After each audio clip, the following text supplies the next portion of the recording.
Hang on a moment. Oh, single digit views. I have literally 8 people tuning in. And I'm making the same slop. It hasn't changed. I don't know what I'm doing wrong. I do a wonderful video. Saddam Hussein was based. No one clicked on that. I put Mr. Beast, yeah, his supreme deliciousness, our lovely granddad. I put Mr. Beast in the thumbnails, thinking, oh well, Mr. Beast appears in Mr. Beast videos.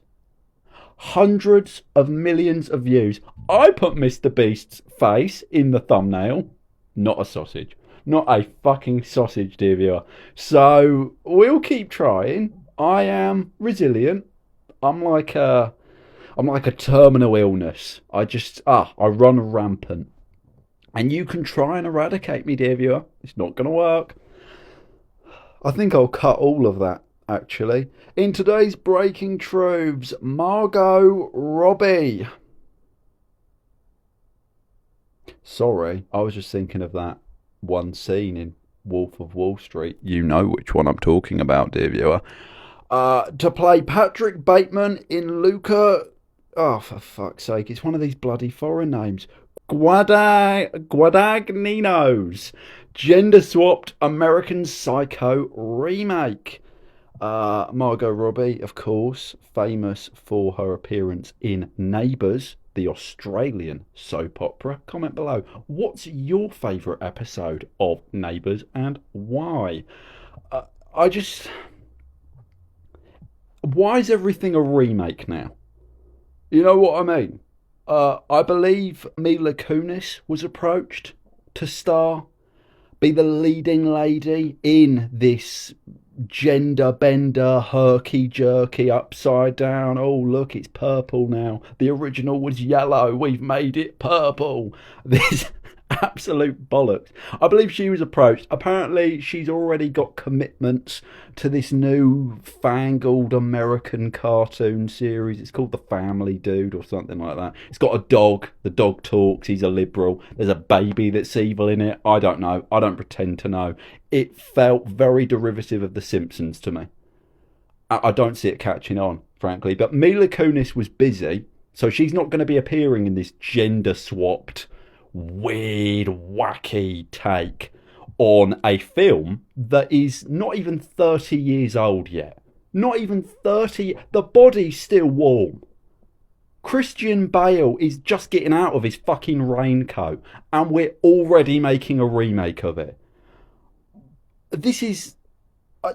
listen, I'm not ignorant to culture, to history, okay? I'm really not. I understand that we as a civilization have always remade and remixed and reimagined. Shakespeare, yeah, Romeo and Juliet was itself a reimagining. He didn't come up with that. He didn't come up with any of his plays. All of his plays, more or less, were rooted in stories and fables and plays that came before. So I'm not having a go at the fact remakes exist. I just feel we waited longer in the old days. This is my routine shtick. 25-year-old yells at cloud. But it feels like everything now is a derivative of a reheated ready meal. Or what do they call them in America? TV dinners? Yeah, it's just the same bollocks span around. Reheated and fed to you again, regurgitated into your hungry baby bird fucking mouth. That's you. Oh, you love the regurgitated crap. And oh, wonderful. Sorry, one of my favourite creators just posted. I'll be watching that after I make this shit. Am I out of the loop here? Am I out of order? Am I out of line? Comment below. I feel like we used to have a richer, deeper grasp on culture. And the media analysis around the original American Psycho goes to show you literacy when it comes to understanding film, understanding art, really is in a dark fucking place. The amount of misunderstandment that people have with American Psycho, which is it's an autopsy on the American yuppie. Yeah, it's an autopsy on the Gordon Gekko, 1980s excess, the Wall Street psychopath. And now 15-year-olds who can't make eye contact with women think it's a Giga Chad and ultra based. Just misunderstanding what the film was fundamentally. But yeah, Margot Robbie, great, brilliant. What do you want me to say to this? Luca Guadagnino's gender swapped American Psycho remake. What do you think about that? Should it exist? Or should we do something new? Yeah, can we do something new, please? I mean, I'm going to annoy myself. In other truths, you all called me a Nazi.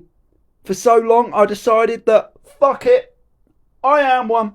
Yeah, all I have to say about this, dear viewer, if people being mean to you on the internet is enough for you to say, we need to exterminate the Jews, I've got bad news for you. Chances are they were probably right in calling you a Nazi in the first place. Okay, if you can be lightly tickled with a feather into being a fascist, the chances are the impulse was very, very shallow beneath the skin the whole time. You know, it's like Charlie Sheen doing a bit of gay stuff and he blames it on drugs. No, Mr. Sheen, be honest, you were always bisexual. You just needed an opportunity to present itself and you took it. Yeah, he took it. And he got AIDS, and then he injected tiger blood into himself. And what a man, really. What a man that man was. He should be playing Patrick Bateman. Yeah, Charlie Sheen. I think Charlie Sheen would do a really great, like, dark film. Winning. I'd love that. Comment below. Charlie Sheen. What film should we put him in? What remake should we put Charlie Sheen in? Yeah? Maybe a remake of the remake of Scarface, because I'm not sure if you knew this, did you? The Scarface 80s film is actually a remake of itself. Yeah, no. This geezer was bullied by teenagers on the internet into being a racialist. So something tells me he was always a little bit of a racialist. It's like that Andre fella I covered a few episodes ago. If people having a go at you in your comment section is enough for you to go off the deep end in the rightward direction, I would be willing to bet decent money that was always in you. It was always in you, just waiting for an opportunity to burst like a xenomorph from the Alien franchise. You know what I mean?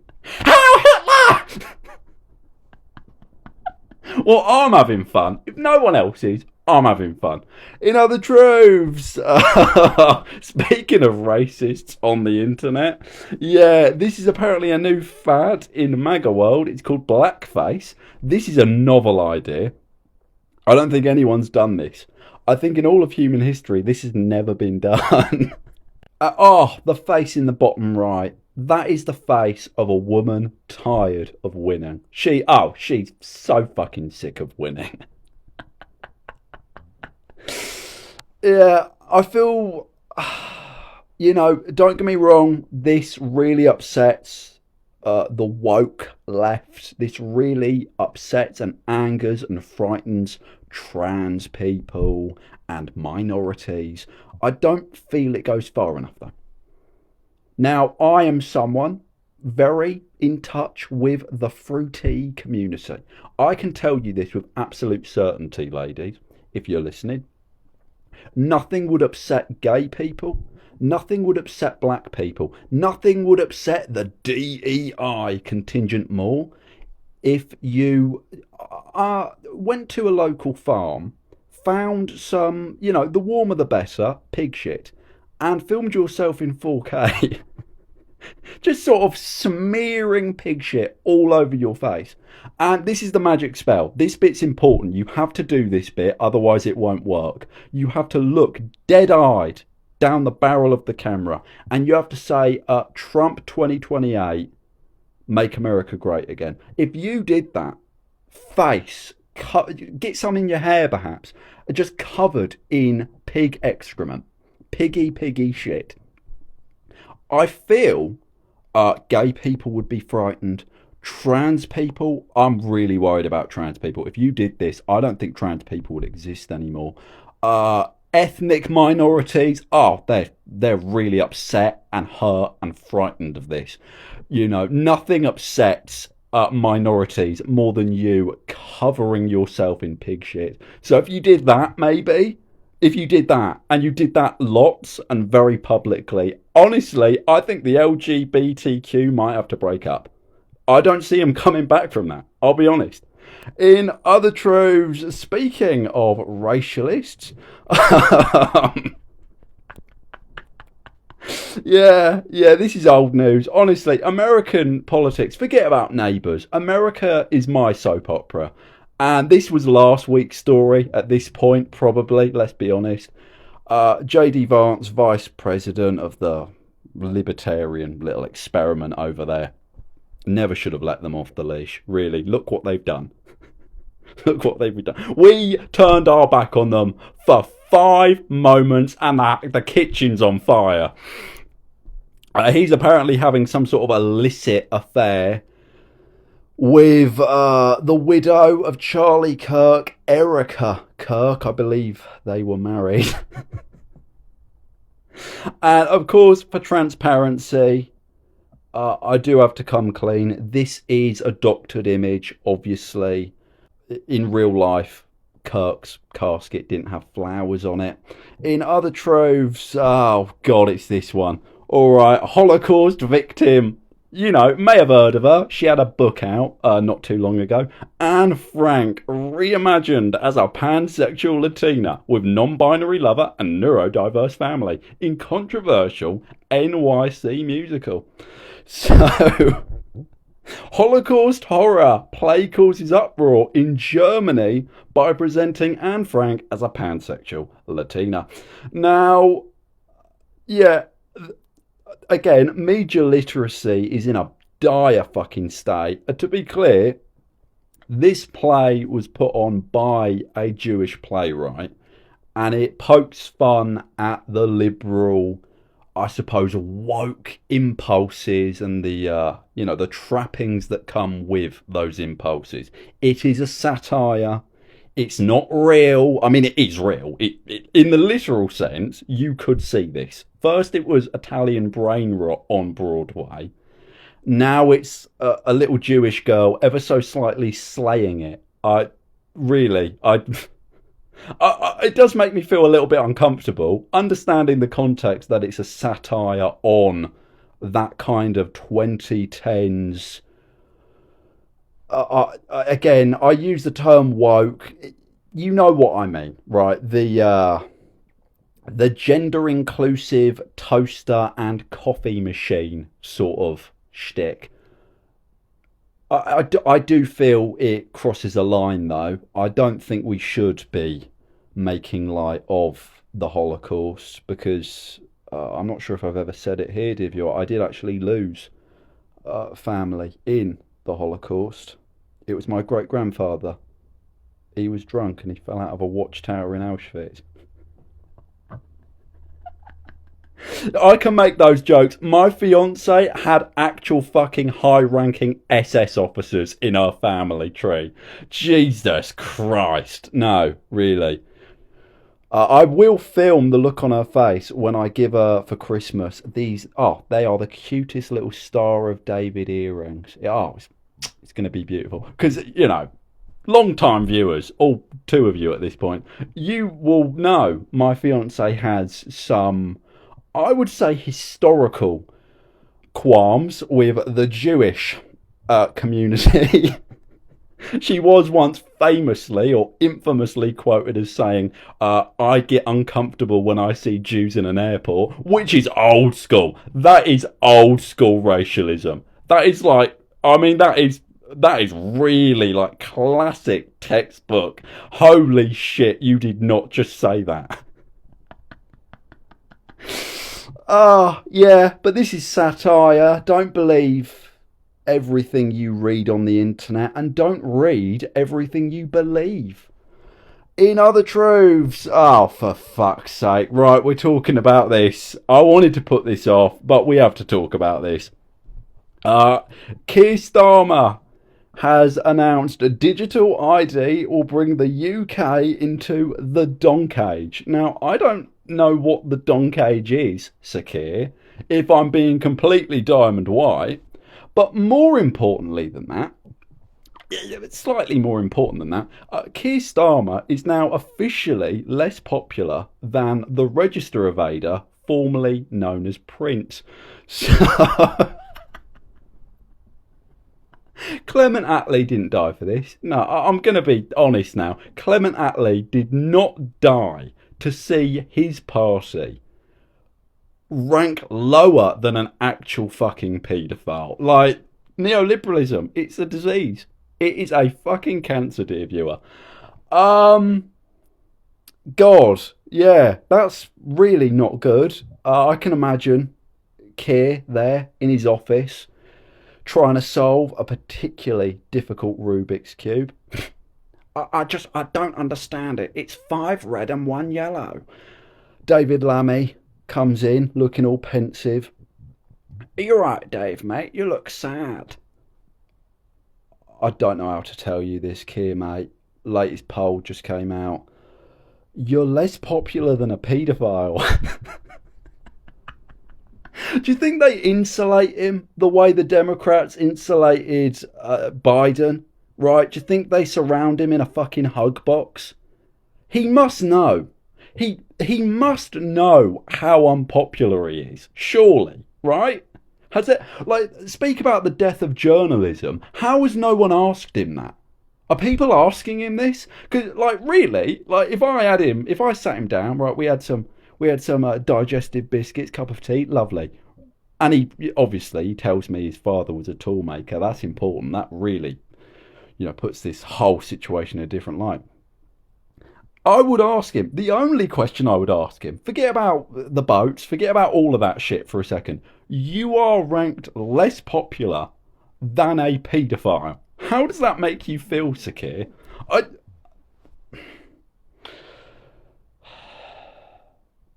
Sub me in. Honestly, say the word. Let me lead the Labour Party for 3 months. If things don't turn around, you can take back over. You have my word. I will sign a legally binding document. I will resign if these things do not improve.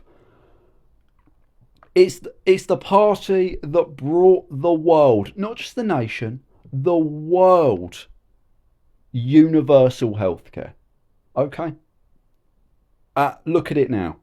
A warmed over corporate Blairite fucking husk. All the soul has been spooned out of it, and it's just replaced with this grey, amalgamous, meaningless sludge. Yeah. Oh, SEO high fucking slogans from London think tanks. So much so, you can't communicate with the British public on a human level. And, yeah, it's not looking good, is it? Not looking good at all. In other truths, Katy Perry confirms romance with Justin Trudeau after months of rumours. JFK and Marilyn, this ain't. Yeah, again, people are ripping me off. Once again, people are ripping me off. God is bored. I said this a few episodes ago. God's bored and he's throwing shit at the wall to see what sticks. Is it really that newsworthy? An ex-Prime Minister and an ex-pop star are in a relationship, I guess, and no doubt as you listen to me speak now, they are having the most mediocre sex of their lives. Comment below, do you care about this? If there are any Canadians in the audience, do you care about this?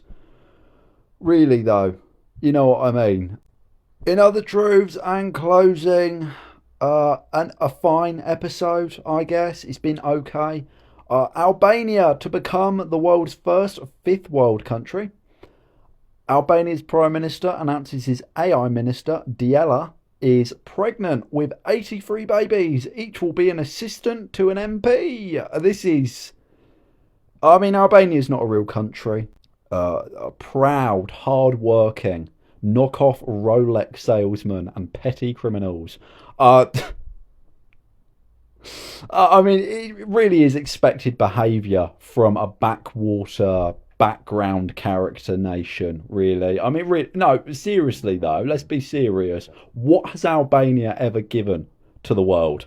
Their most famous export is a fictional vampire. Give me a break. No, seriously. That's everything, really. I was going to go on a long spiel about the Starmer thing, but honestly, it just makes me angry, and it's not good for my health. I will say this though, all I'm going to say is absolutely let's stop the boats. I completely agree with Nigel Tovarajikov on that. All I ask, Nige, mate, so speaks a lot, is can we start with the super yachts? Yeah? Can we stop the super yachts and then we can worry about the dinghies? Something tells me no. I love you, God bless yourself, and as usual, how many views is this one going to get? 4? Come on, we can get 4.